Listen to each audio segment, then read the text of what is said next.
Well, good afternoon, and welcome to another episode and segment of the Avitar Face to Face.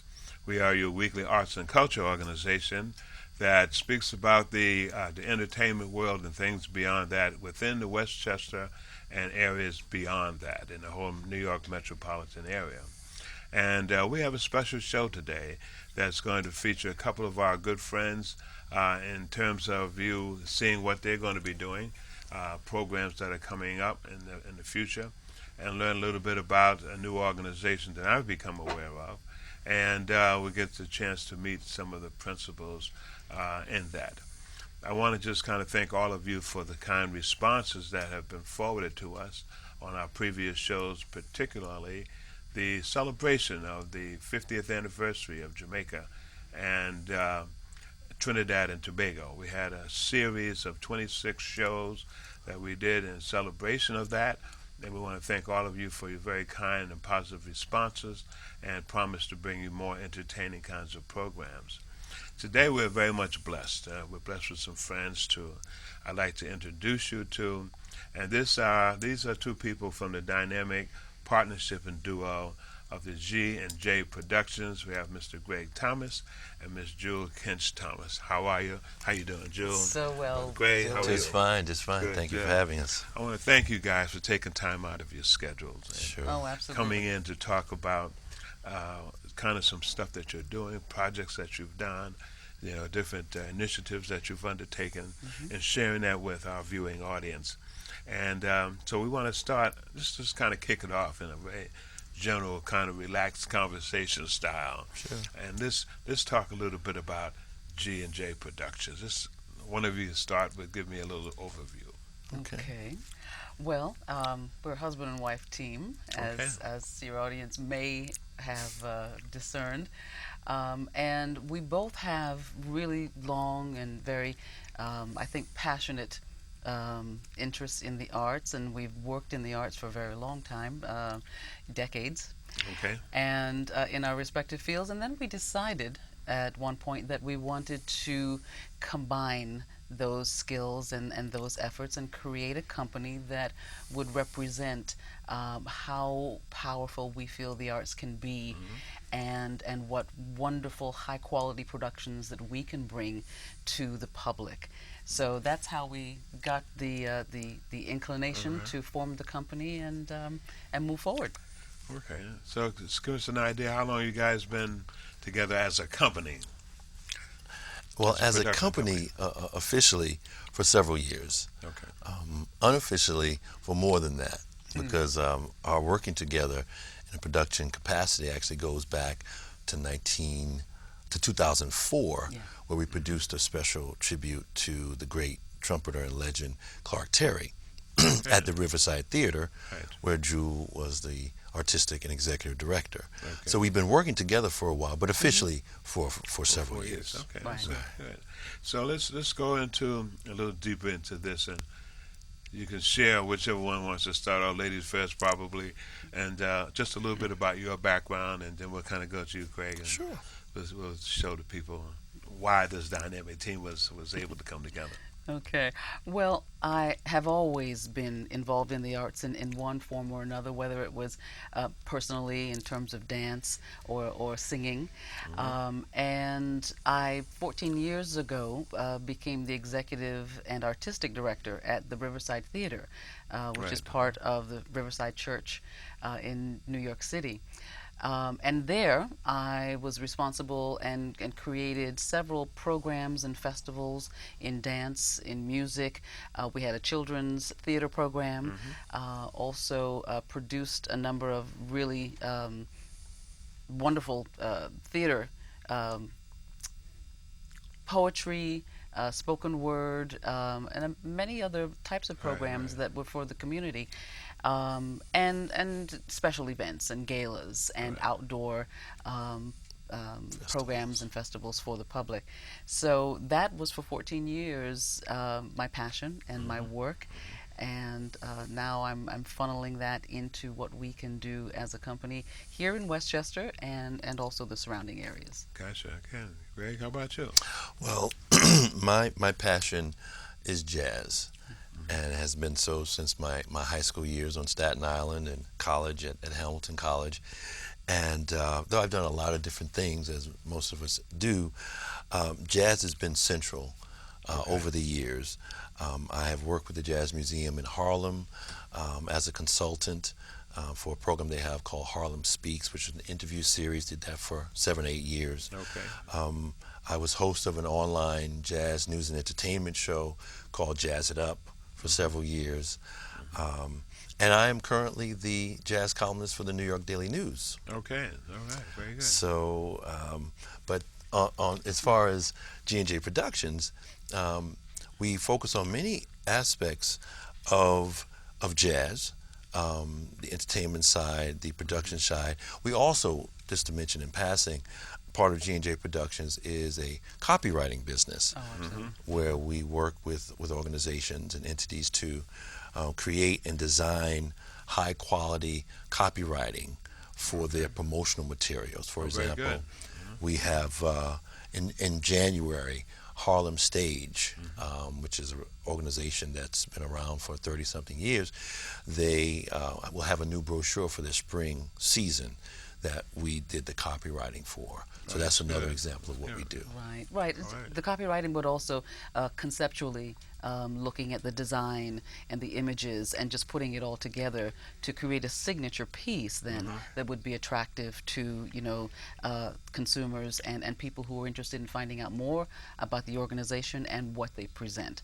So that's certainly... Well, that's a very good element, because we often don't really see that, all of that coming out of production companies that usually as jazz as a base or music as a base to be able to do the copyright stuff. So it's good that our viewers are hearing that, because you're starting some things ticking off in my head in terms of how we present. We're presenting organization Avitar. Yes. And so we're all over the place. Right.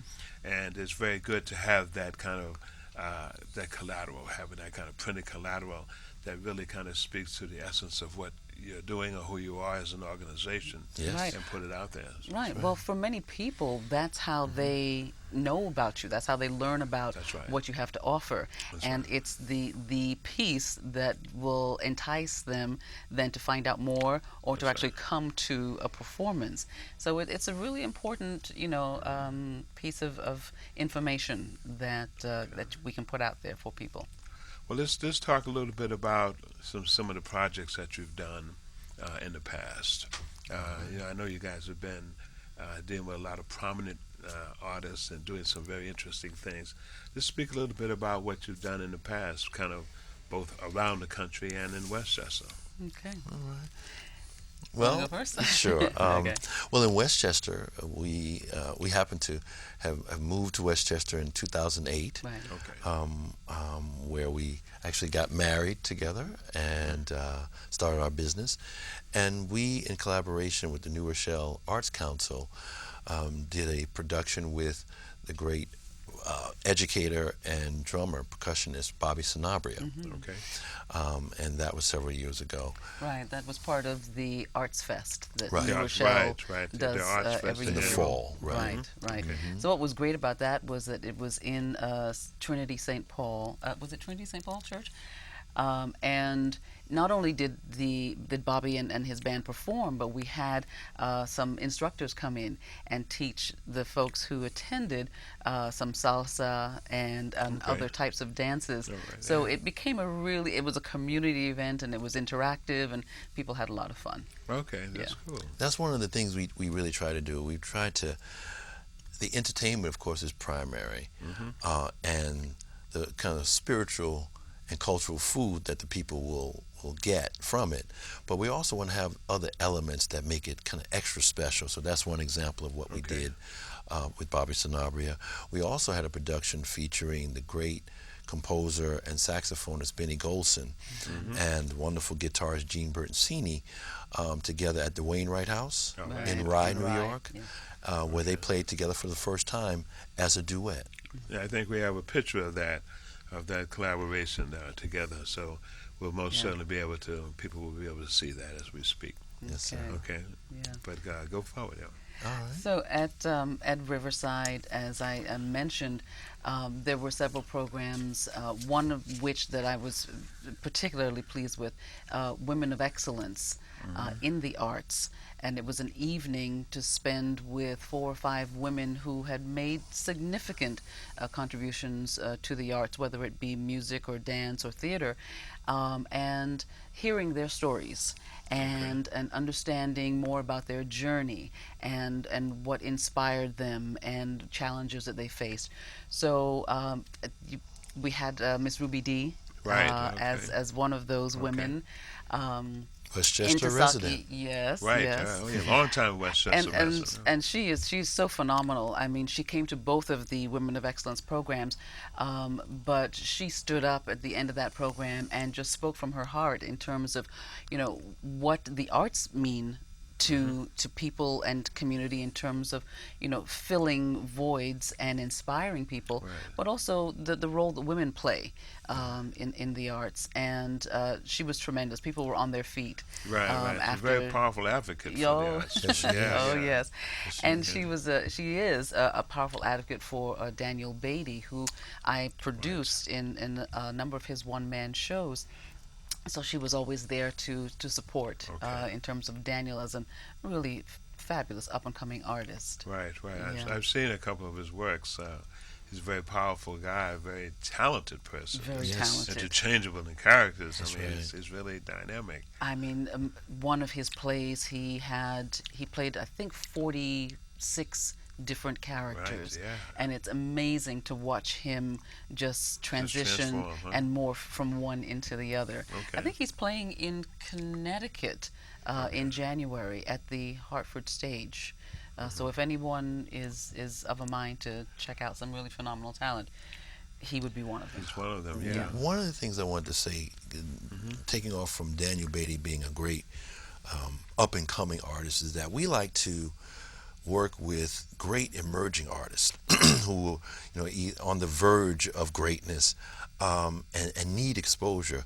And we also like to work with elder masters. We're very particular about the artists we work with because we feel that those elder masters like a Benny Golson and Gene Bertoncini, really the public should have an opportunity to see them and experience their mastery while they're still here. Right, So exactly. we work with both rising artists, rising stars, and elder masters, and those in between. But we have a Okay. particular focus on those two. Okay, so you're making that kind of impact both kind of nationally as well as locally here in the county.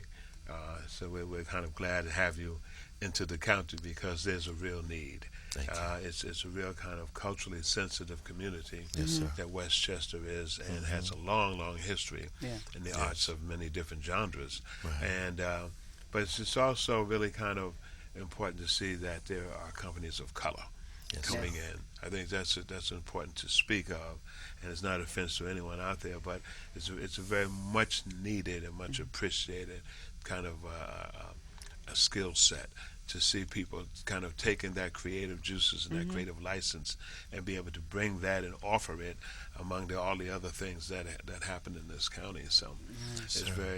very glad to see you guys come in to do this.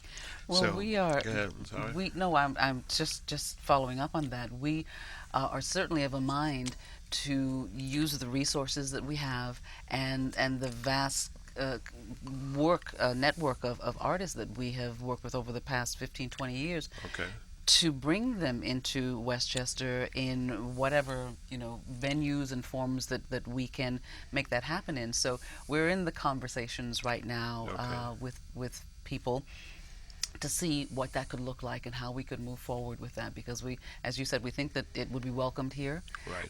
and certainly needed, and we would want to bring some of these artists that we've been talking about to share their Okay. work with people. Well, it's very interesting because in terms of what you guys bring to the table, it fits in really what we like to do as an avatar from the Avitar Foundation. Part of what we do is really careers behind the scenes. So we're interested in exposing young people to the real career opportunities that exist behind the camera, behind the microphone, that really make it all kind of happen.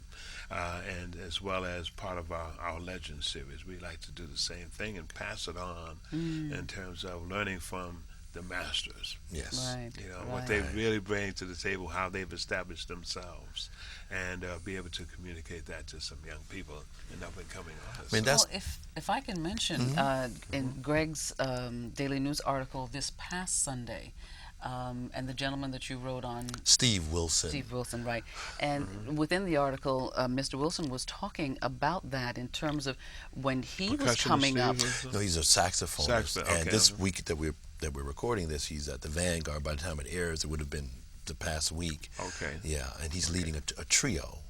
But finish what you were saying? No, what he said in the interview was that as when he was coming up, it was sort of the ritual or the rite of passage for musicians to play with the elders and be exposed to that kind of mastery, and it doesn't happen quite like that anymore. Okay. See, So- I mean, it was the apprentice model that right. in jazz and in other arts that was central, so that the young person would apprentice with a master to learn the craft, to learn the art. And in jazz in particular, that system seems to have been broken down for many reasons and replaced in large part by the education system. But we look at it as our duty as promoters, presenters, producers, to help bridge that gap in the ways we can. We're glad to hear that you do that at Avitar. Yeah, we're trying to do that as well and reach out into the community. Let's talk about what's happening now. What do you guys have coming up? Well, We want to take this time we have left to kind of package in some of the stuff we're doing. Okay. We are so excited about a concert that we have coming up Friday, December 14th. It will be at the Aaron Davis Hall, and we are bringing in a phenomenal jazz songstress. Her name is Paulette McWilliams. Okay. And she's one of those one of those artists that has been around for a long time, that people may be aware of, but she is now moving into jazz full force. That's Full right. force. She was an R&B singer. She has sung with Luther Vandross for 20 years. She sung with Quincy Jones. She sang with Sarah Vaughan. She sang with Michael Jackson. She's That's quite a done, resume. That's quite a resume. just that alone. She's done more jingles than you Marvin probably Gaye. Yeah. Okay. But she is the one that we are going to be presenting next week, and Greg discovered her voice. Yes. Well, by the time folks see this, it'll be in a couple of days, December 14th. I heard her recording called Telling Stories. Okay. You know, since I'm the jazz columnist at Daily News, I get a lot of CDs. And after maybe 2 months after getting it, I decided to put it in. And the first song just kind of captured my attention. New York on Sunday, the song was called. Then the second song, I just sat back and said, wow, this is special and different. And I've heard a lot of great singers. By the third song, I was like, who is this woman? Okay. I mean, she's wonderful. She combines the best of like R&B and gospel and jazz. Right. She's free as a singer, but she has that discipline too. But she can float and fly. She has a rich voice, and she uses it to the fullest. She's so marvelous. So when we had the opportunity to work with Aaron Davis Hall, which by the way is located on the campus of City College at 135th and Convent Avenue, we said, you know, she lives in California. She's from Chicago originally, but let's bring her here so that folks can experience how special she is. What time is that concert? There are 2 shows on the 14th, one at 7 p.m. and one at 9 p.m. Okay. On Friday, December 14th. So people that are interested in getting more information, either about the concert or about G&J Productions, how do they reach you? Where do they go for information? They can go directly to our website, which is gjpservices.com. and they can purchase tickets online there. Just click on upcoming events. Or they can call the Aaron Davis box office, and that is 212-650-6900. And they can purchase tickets at the box office. Okay. Well, she sounds like a phenomenal artist. She I did really have a is. chance to listen to some of the promos you sent Okay. in. I think it's also important to mention that her musical director is Nat Adderley Jr. Right, And it's okay. his quartet that will be accompanying her. And he's not only her musical director, but he was the musical director for Luther Vandross for a number of years, while Paulette was in that particular group as a background singer. Okay. And Nat Adderley Jr., for those of your listeners and viewers who know jazz history, he's the son of Nat Adderley. Cannonball Adderley, the great alto saxophonist, was his partner. Nat Adderley was a great trumpet player, and Nat Adderley Jr. plays piano and arranges and leads this ensemble, the Nat Adderley Quartet. It for sounds like a Paulette. very tight group, man. Very tight nice. ensemble. Huh? Yeah. Yes, Vincent It's- Herring as a great saxophonist will All be right. playing with them also. It's gonna Okay. be great. Yeah. 7 o'clock set, 9 o'clock set on December 14th. December Friday. 14th at Aaron Davis Hall, ladies and gentlemen. So Yes. be sure it's on the campus of City College at 135th And Convent and Avenue. Convent Avenue. Yes. Okay. What else is happening in the future that's coming up? Well, I also work with a great artist, a master drummer and master teacher. His name is Michael Carvin. Okay. And he will be, well, first of all, let me just quickly say how we met. I was doing an interview for the Harlem Speaks interview series for Okay. the National Jazz Museum in Harlem, and I interviewed him, and we hit it off so well, and I was so impressed not only with his artistry, but his genius, really, that we kept in touch, and he asked me to manage him. I'm not really in the management business, Okay. but he's such a special artist, and he's played with Dizzy Gillespie in the past, Pharoah Sanders, Ray Brown, Freddie Hubbard. I mean, the list goes on and on. But now he's a leader, and he has a Michael Carvin experience that has some young players that he has worked with for a number of years, and they'll be performing at the Catano Jazz Club in Manhattan on January 19th. Oh, okay. So that's one of the things that So we something also else is have coming coming up. up. Yes. Wow, you guys have been busy. Yes. We're busy. trying. Yes. Yeah, well, that's a wonderful thing, and I just want to kind of thank you guys for coming in and sharing. Thank you Oh, for absolutely. having Thank us. you for what's having us. happening and how you guys got together, and it's just a valuable knowledge that people need to hear about stuff like this, you know, Thank you. Okay. because it can inspire other folks to make a commitment to what their passions are really about, and that's really where we are. That each one teach one kind of concept, if you will. Yes. By the way, I got to tell you, that's one of Michael Carvin's catchphrases Yeah. Right. that he Each teaches one all of teach his one. students, and Each it one. requires them to actually enact that. All right. Each one teach one. Okay.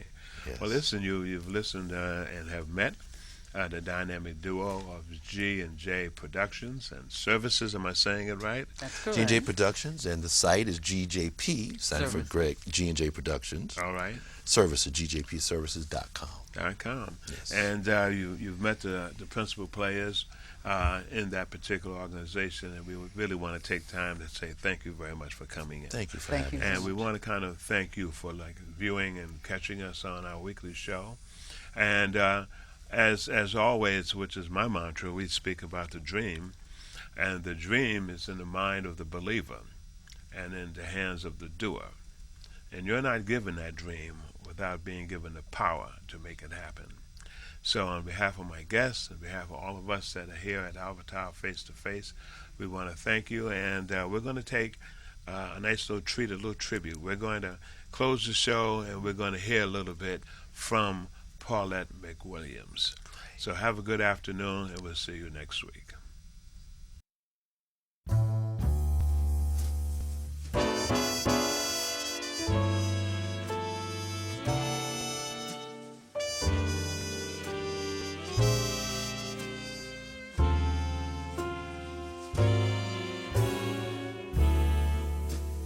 Build your dreams to the stars above. But when you need someone true to love, Don't go to strangers, darling. Come home to me.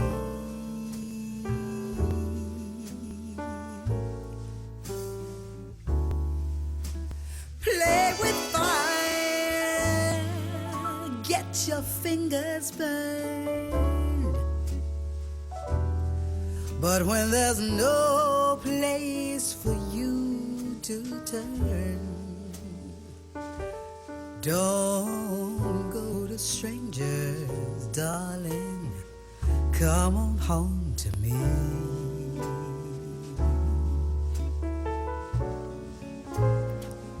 For when you get the call to follow your heart, you follow your heart, I know.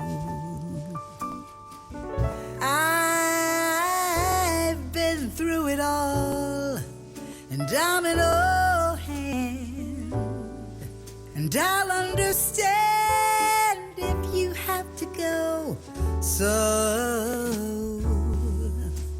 make your mark for your friends to see. But when you need more than company, don't go to strangers. Come on home to me.